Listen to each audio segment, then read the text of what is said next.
Pues muchísimas gracias a las personas que nos acompañan en este momento y desde luego a nuestro invitado, don Jonathan Espinosa Segura, director ejecutivo de la Asociación Nacional de Alcaldías e Intendencias, la ANAI, para hablar acerca de un tema que se las trae como es empleo público.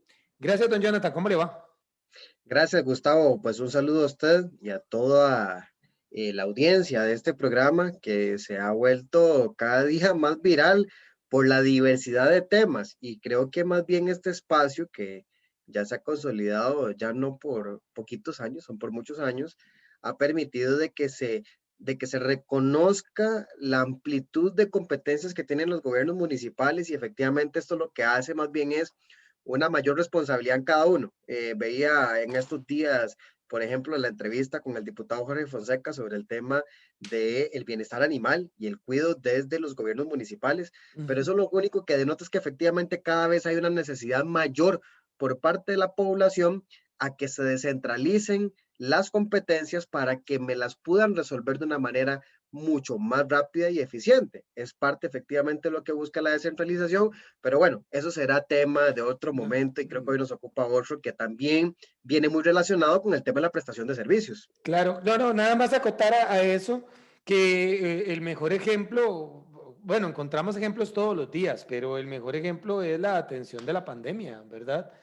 La respuesta de los gobiernos locales ha sido clave para resguardar la salud y la economía de los costarricenses. Bueno, efectivamente, empecemos a entrar en materia. Recordemos que inclusive, don Gustavo, hace un año, en este mismo espacio, se dieron los debates sobre el tema de la conveniencia que las municipalidades formaran parte de la regla fiscal o no, tomando en consideración un principio básico. Los gobiernos municipales, por un tema de autonomía constitucional, autogestionan los recursos, muy distinto a las universidades, por ejemplo. No se depende de la transferencia de recursos del gobierno central, sino que lo que pagan los contribuyentes a nivel local por el impuesto de bienes inmuebles, por patentes o por las tasas de servicios, se quedan en el cantón para inversión en el cantón y no dependen del gobierno central. Entonces, partiendo de allí, pues si no hubiese sido por el tema de modificar la regla fiscal para que se aplique únicamente a los fondos transferidos por gobierno central a los municipios, hoy por hoy estaríamos en otro escenario, donde muchas municipalidades no hubieran podido pagar horas extras, por ejemplo, vehículos, estoy hablando para poder entregar diarios, para poder entregar órdenes sanitarias, para poder pagar combustibles a Fuerza Pública, Ministerio de Salud, etcétera, etcétera, donativos a Cruz Roja, programas de alimentación, sin fin, hay un montón de cosas de carácter social que los gobiernos municipales, por la amplitud de sus competencias, si no es por sus ingresos corrientes, no podría pagarlos. Es que ese es el punto. Muchas veces tenemos un debate sobre ingresos de capital e ingresos corrientes y cómo eventualmente capitalizamos también lo que es social, lo que no se ve como en una obra, ¿verdad? Entonces, creo que a partir de allí es que podríamos dar la discusión también un año después, pero ya ahora no en temas de regla fiscal o ingresos o gasto corriente, sino propiamente en materia de empleo público, tomando en consideración que para que todo eso se dé, que vemos que hacen los municipios, por ejemplo, en materia de recolección de residuos, policía de tránsito, policía municipal, hasta tener una persona encargada para que levante las fichas de información social, para el tema de las ayudas con el IMAS, para los choferes que entregan, por ejemplo, los diarios en las personas beneficiarias, por ejemplo, ahora en la emergencia, para el efecto de los choferes o vehículos que se ponen a disposición de salud para que hagan la notificación de órdenes sanitarias o para que los inspectores municipales y policías municipales y vehículos puedan hacer operativos para que los comercios cumplan con los protocolos del Ministerio de Salud.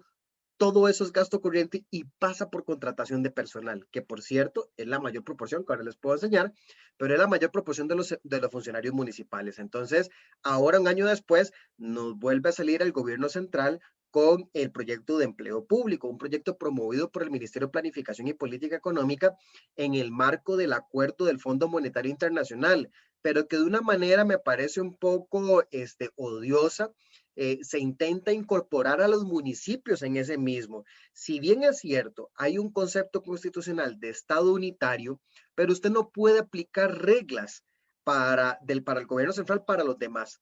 En el Mm, entendido que creo que hasta hoy son el regímenes Ministerio de... diferentes. Ahí. Claro, voy a ponerlo en términos muy sencillos. En el tema de la regla fiscal, yo lo decía, es como que el vecino de mi casa de habitación tenga todas sus tarjetas de crédito completamente ya saturadas, por tanto tiene cerrado el crédito y le dicen, si quiere que le prestemos plata para fundir esas deudas, usted va a tener que dejar de ir al gimnasio, dejar de comer, como decimos en Costa Rica, fuera de la casa, dejar los lujos, ¿verdad? Pero las medidas también aplican para los demás vecinos que viven alrededor, cuando básicamente los demás vecinos no tienen absolutamente culpa. ¿Qué Nada quiero que decir con ver. esto? Los gobiernos municipales, una vez más podemos decir, no somos los causantes del déficit fiscal del gobierno central. Inclusive, datos recientes que procesamos en la Asociación de Alcaldes con base en los presupuestos del 2021, don Gustavo, el financiamiento de los presupuestos municipales ni siquiera pasa el 2% de la totalidad del presupuesto y más bien desde hace 4 o 5 años viene completamente a la baja. O sea, no hay ningún momento en que haya superado el 2% de los presupuestos municipales, mientras que el gobierno central financia anualmente su presupuesto en la Asamblea Legislativa con casi el 60% de deuda. Entonces, es muy complicado cuando uno comprende y entiende que existe un problema de déficit fiscal en el país, pero que por otro lado quieren aplicar medidas de contención para todo el mundo, no siendo los causantes del déficit fiscal. Y entonces se viene lo que usted dijo al inicio. ¿Quién ayuda? ¿Quién reactiva economía? ¿Quién lo hace desde la localidad? Pues va a ser muy difícil si efectivamente tras de eso nos vamos a quedar con una problemática como el empleo público. Que conste, quiero dejar claro, la Junta Directiva de la Asociación de Alcaldes ya se ha pronunciado 3 veces en contra de este proyecto de ley, se ha hecho saber a la Asamblea Legislativa, pero eso no quiere decir que se tenga que reconocer que efectivamente en el régimen municipal también se ocupa un tema de ordenamiento de los empleados municipales. Nada más que debería trabajarse, le entiendo, de manera diferenciada. Efectivamente, efectivamente, porque no se no puede comparar la municipalidad, por ejemplo, de León Cortés a nivel de empleo público con lo que es un ministerio como la Cancillería, por ejemplo, o como lo es la misma Contraloría. Entonces, es ahí donde efectivamente tenemos que hacer regímenes diferenciados sin caer en lo que estamos actualmente, que todo el mundo tiene un régimen por aparte, e Ajá. inclusive estamos viendo en lo que está envuelto, por ejemplo, el refinadora costarricense de petróleo con una convención colectiva. Tampoco se trata de eso, pero sí comprender de que la realidad de los gobiernos subnacionales o los gobiernos locales es completamente distinta a la del gobierno central. Quisiera poner un poco más en contexto a las personas y bueno, existe un proyecto, bueno, se viene hablando acerca de la necesidad de una reforma en el empleo público, que incluso antes de estar haciendo referencia al Fondo Monetario Internacional, el acuerdo que se está buscando, ¿verdad? Esto se habló desde principios de gobierno. Y hay un proyecto de ley que es el 21.336 y que lo que busca es generar cambios sustanciales en la organización de lo que es el aparato estatal, especialmente en lo que se refiere a empleo, ¿verdad?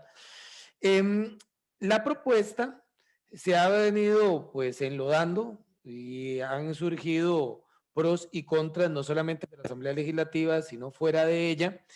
Y algo que sí llama la atención, y aquí estoy leyendo un foro, es que el proyecto, así lo dice el texto que estoy leyendo textualmente, dice, el proyecto alcanza a todas las personas servidoras públicas de los poderes de la República, es decir, Ejecutivo, Legislativo y Judicial, sus órganos auxiliares y adscritos y al Tribunal Supremo de Elecciones, las instituciones autónomas y sus órganos adscritos, incluyendo universidades, la Caja del Seguro Social, las instituciones semiautónomas y sus órganos adscritos y empresas públicas estatales y el sector público descentralizado territorial, que es donde entran las municipalidades, los consejos municipales de distrito y también las empresas que surjan de esto, ¿verdad? Que son las famosas SPEN, ¿verdad? Entonces, todo lo metieron en el mismo saco para poder, lo digo entre comillas, ordenar el tema de empleo público. Ustedes, esto se percataron. Ibas a decir algo, perdón, Jonathan, antes Sí, de más bien continuar. un par de apreciaciones al respecto. Número Ajá. uno, los diputados de la República, de la Comisión Dictaminadora, que es la que está conociendo las mociones en primer día, ya sacaron a las empresas públicas de la ley Marco de Empleo Público. O sea, ya hubo la primera salida. Las empresas en competencia, llámese LINS, llámese LICE, etcétera, etcétera. Cierto. Lo otro, la diferencia de todo ese organigrama que usted acaba de detallar de una manera muy resumida, desde gobierno central, poderes de la República, descentralizadas y descentralizadas territorialmente, la diferencia de los municipios con todas las instituciones, tanto descentralizadas, autónomas y de gobierno central, es que los municipios autofinancian su presupuesto Ujú. y ya tienen reglas de gasto y de contención de gasto en el Código Municipal. No olvidemos que el Código Municipal establece que el presupuesto municipal no puede pasar un 40% en gasto administrativo, todo lo que incluye el gasto administrativo, incluido las remuneraciones. Entonces, es ahí donde efectivamente el no hacer esa diferenciación puede ocasionar más bien un efecto inverso a varios municipios que ahora se los voy a contar, inclusive porque podría eventualmente más bien estar elevándose el salario en algunos municipios pequeños. Muy bien. Ahora, ustedes desde que conocieron de la iniciativa, presentaron las dudas. ¿En qué momento ustedes identificaron la situación, don Jonathan? Muy bien, vamos a ver, efectivamente, apenas el proyecto fue presentado, fue estudiado a nivel técnico desde la Asociación Nacional de Alcaldías e Intendencias, fue elevado a su junta directiva, la cual en su primer inicio se pronunció en contra, tomando en consideración en aquel momento que el principal argumento era la violación a la autonomía municipal, Ujú. autonomía que está a nivel constitucional y que la sala ha dicho que de las autonomías más puras que tiene el gobierno municipal, es la administrativa, la de autoorganizarse, la de autogerenciarse, ¿verdad?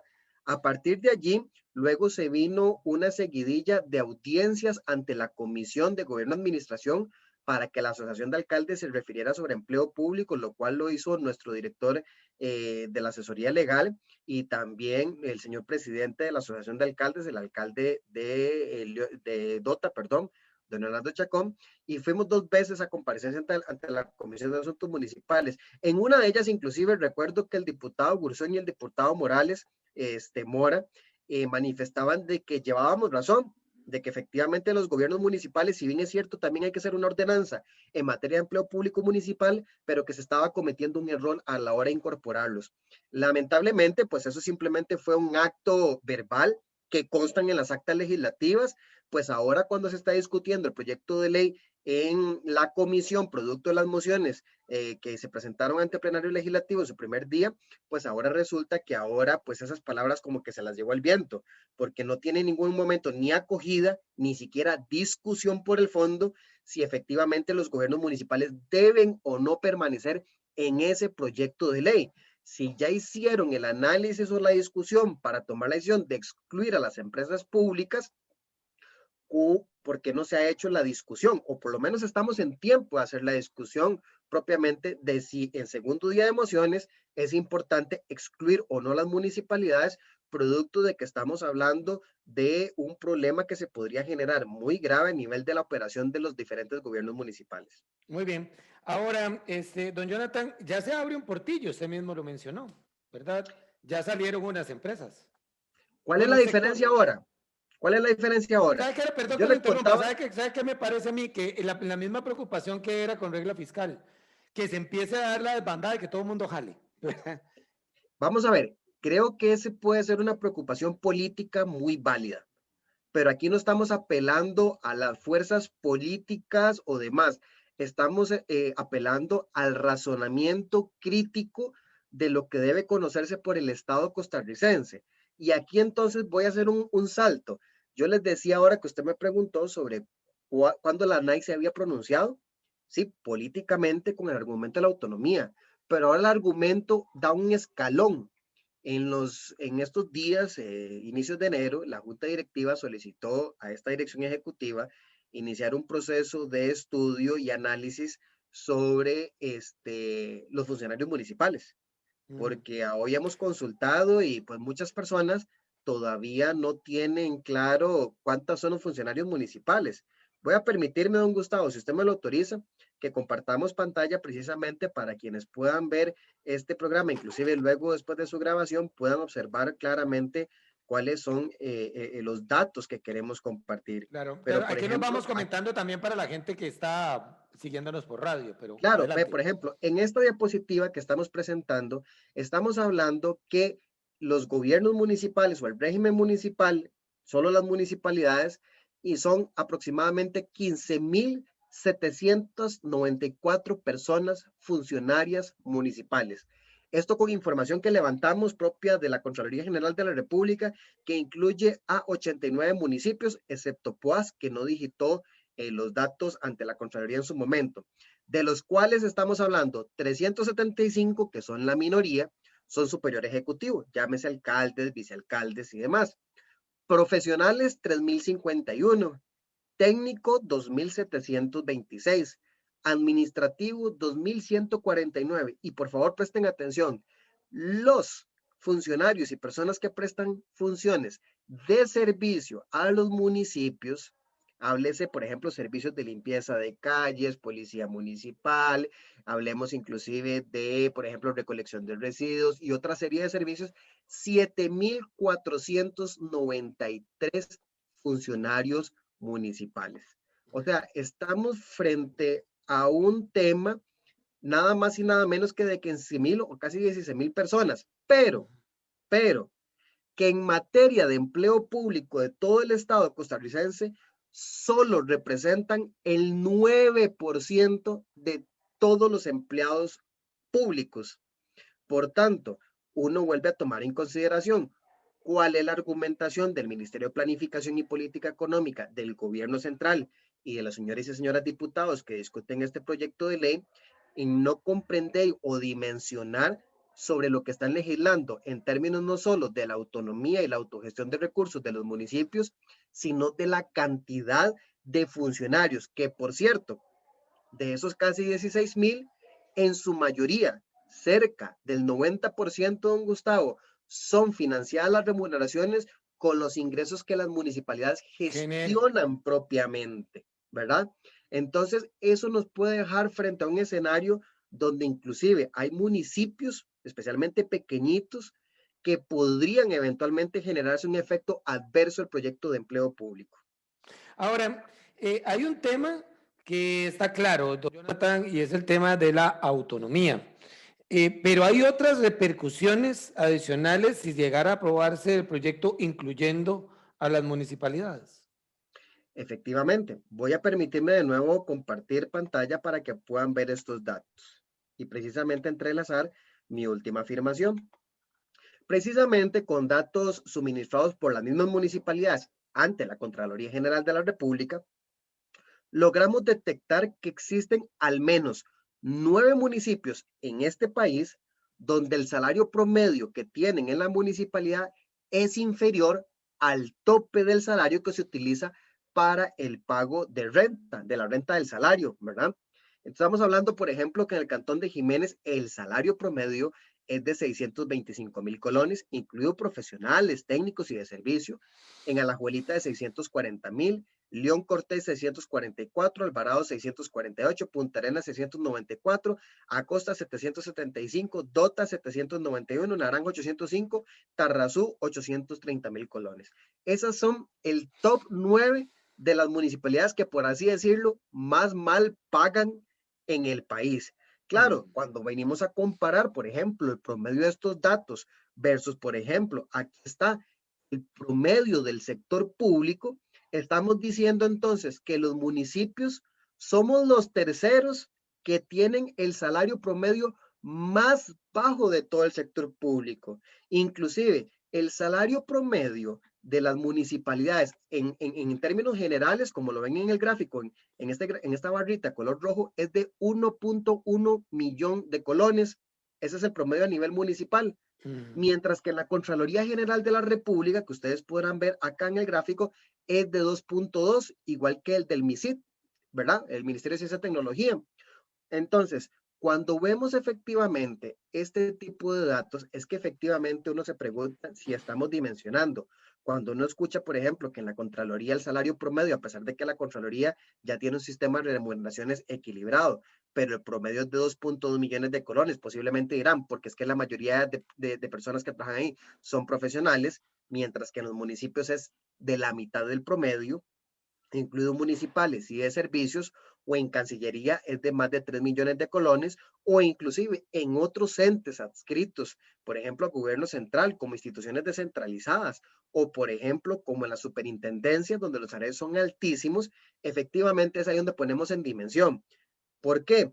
Porque como a hoy todavía no se tiene claro cuál es el posible salario global de las familias propuestas en el proyecto de ley por parte del Ministerio de Planificación y Política Económica, se nos hace imposible poder cuantificar efectivamente si el proyecto de ley en su aplicación real va a generar un gasto adicional o una disminución en las remuneraciones, que por cierto, permítame de nuevo compartir pantalla con su permiso para quienes van a decir, pero es que las municipalidades aún así gastan mucho. Quiero enseñarles este gráfico. Este gráfico es la cantidad de plata que se venía erogando a nivel presupuestario para el tema de remuneraciones. El histórico lo podrán ver ahí. En el 2016 al 2019, efectivamente hubo un crecimiento de 172 mil millones de colones a 230 mil. Pero nótese que del 2020 al 2021 ya hubo una caída casi de 10 mil millones de colones en remuneraciones. Posiblemente, ¿por qué? Bueno, aquí planteo una hipótesis, no puedo afirmarlo, pero posiblemente sea producto de las medidas aplicadas en la Ley de Fortalecimiento de Finanzas Públicas que tenía también materia de empleo. Entonces, con esto quiero decir que cuidado, y si no tenemos los datos correctos para el régimen municipal, podría estar generándonos más bien, en lugar de seguir en una tendencia a la baja, una tendencia al alza por la equiparación de salarios, especialmente de clases operarias del sector municipal con el resto del gobierno central, sin tomar en cuenta inclusive el tema de la rectoría y el tema de la autonomía, ¿verdad? Que en un inicio el texto inicial planteaba la rectoría en el Ministerio de Planificación y Política Económica, o sea, los municipios van a depender del gobierno central en materia gerencial, pero bueno, ahora los diputados echaron marcha atrás y ahora están planteando que sea el servicio civil, y esa discusión, pues en apariencia, todavía no se ha concluido. Muy bien, ahora acciones a seguir, don Jonathan. Acciones a seguir. Mira, precisamente la junta directiva la semana anterior hizo una valoración de nuevo de todo el acontecimiento político que se genera en torno al proyecto de ley. Estamos intentando pues hacer un acercamiento con los diputados, especialmente de la Comisión de Gobierno y Administración, que es la que está conociendo las mociones, para poder hacerles ver o por lo menos hacerles llegar estos insumos para que efectivamente las decisiones no sean producto eventualmente del calor y la urgencia política y fiscal que tiene el país, sino que sean decisiones efectivamente responsables, porque de lo contrario podríamos, reitero, estar generando un efecto adverso o contrario en algunos municipios del país. Toda vez que sí tengo que dejar claro, se reconoce de que el régimen de empleo municipal efectivamente sí tiene que legislarse para ordenarlo, pero ¿Y no ustedes con van a esta trabajar decisión. para eso también, don Jonathan? Claro que sí, no habría ningún inconveniente. Aquí recordemos inclusive que hay diferentes organizaciones e instituciones del régimen municipal. El Instituto de Fomento de Asesoría Municipal tiene pues su expertise propia ya de su data. La Unión Nacional de Gobiernos Locales tiene, por ejemplo, por ley, competencias en materia, por ejemplo, del desarrollo del talento humano en el Código Municipal. El Servicio Civil ha tenido experiencia con las municipalidades. Las mismas municipalidades han generado también su propia expertise en el tema del desarrollo del talento humano. Por tanto, yo creo que sería importante que en algún momento, más que decir que no, es efectivamente que, ok, haya una exclusión de la materia de empleo público de esta ley que se está promoviendo, que podría ser la que va a surgir un efecto inverso, pero que de manera inmediata establezcamos mesas de diálogo técnico para plantear a nivel municipal una ley de régimen de empleo público municipal que permita inclusive no comparar a municipalidades como Escazú o San José, que obviamente salarialmente tienen un régimen muy distinto a las que pueden tener, por ejemplo, la municipalidad de Jiménez o de León Cortés. Ok, don Jonathan, y nada más por la curiosidad que me genera de que si la Contraloría o alguien no habrá ya advertido también de esta situación, de que no se puede comparar tomates con papas. Vamos a ver, precisamente en estos días, creo que fue en el diario Semanario Universidad, la Universidad de Costa Rica hacía una advertencia, no sobre el régimen municipal, propiamente sobre el tema de las universidades, que también dista mucho, porque el salario promedio en las universidades públicas, especialmente en la Universidad de Costa Rica, es de más de 2.9 millones de colones, mientras que yo les enseñé en el gráfico que las municipalidades es 1.1%, con la diferencia que las municipalidades autogestionan sus recursos, producto de sus propios impuestos, de su propia recaudación, y las universidades no. Ahora bien, uno podría decir, claro, Jonathan aquí está definiendo el tema municipal, y una persona que no está incluida en el régimen municipal, un contribuyente que le paga sus impuestos a la municipalidad, podrá decir, de claro, no quiere que los incluyan y mi plata está siendo gastada en temas propiamente de salarios. Pues eso no es tan cierto, porque sí podría tener un efecto adverso, porque a la hora de que se vaya a aplicar el régimen salarial de salario global que vaya a dictar el Servicio Civil o el Ministerio de Planificación, todavía no sabemos hasta que los diputados acaben su discusión, podría generar más bien de que la partida de remuneraciones de los gobiernos locales aumente. Al aumentar y por tener medidas en el Código Municipal de contención del gasto, no va a implicar más que para no pasarse el 40% de gasto administrativo, como lo establece el Código Municipal, reducir la partida de remuneraciones. ¿Y cómo se va a reducir la partida de remuneraciones? Posiblemente haya que hacer reestructuraciones de personal en razón de que no hay dinero No hay para plata. contratar personas y podría eso inclusive acarrear despidos dentro de los municipios, Y especialmente. afectar servicios. Efectivamente, afectar servicios de carácter social, de carácter de servicios directos, etcétera, etcétera. Y entonces, pues ahí efectivamente el ciudadano sí va a tener una afectación directa por aplicar la ley de empleo público en los municipios.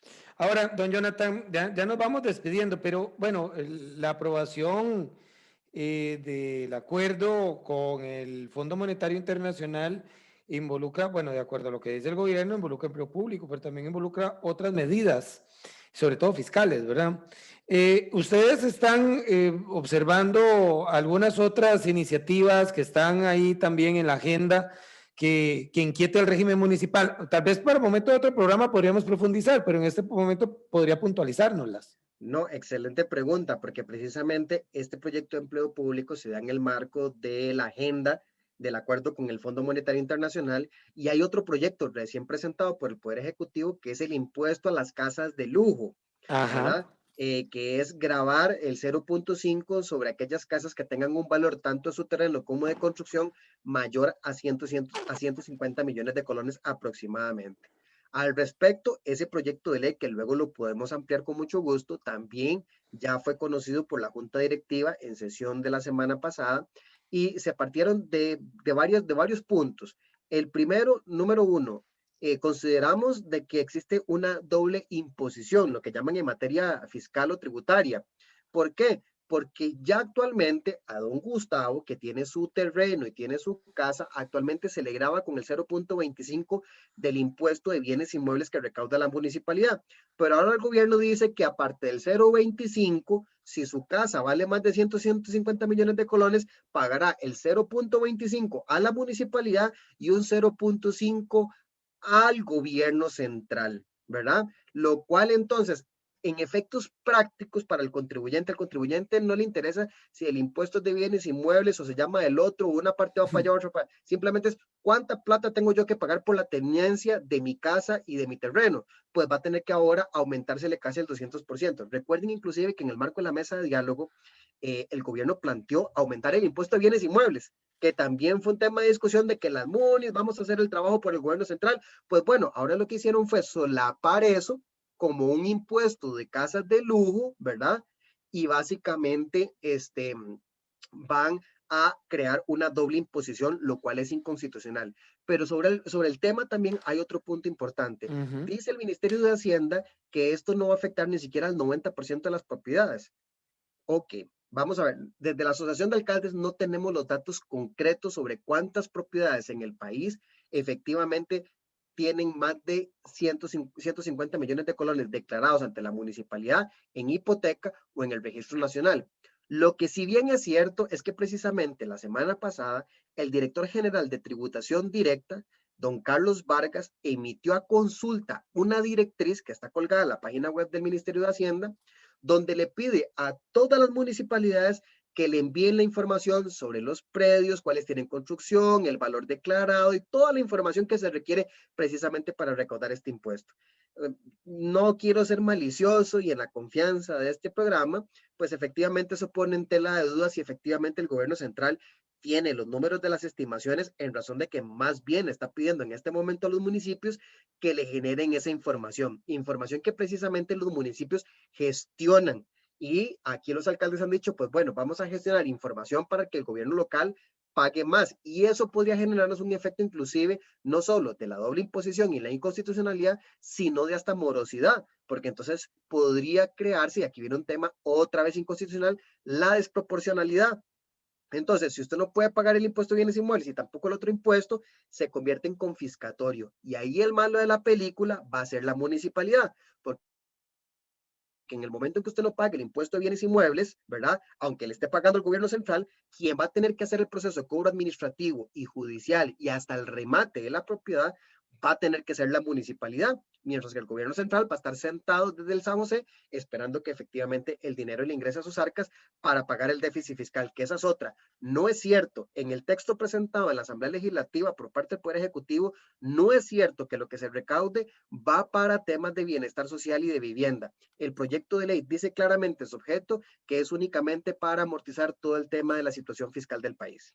Perfecto. Don Jonathan, muchísimas gracias por participar con nosotros y vamos a estar muy atentos a la evolución en la Asamblea Legislativa, tanto del proyecto de ley de empleo público, como ahorita lo que nos habla de las casas de lujo. Muy amable. Con muchísimo gusto, a la orden. Y muchas gracias a las personas que estuvieron con nosotros, que estén muy bien. Hasta luego.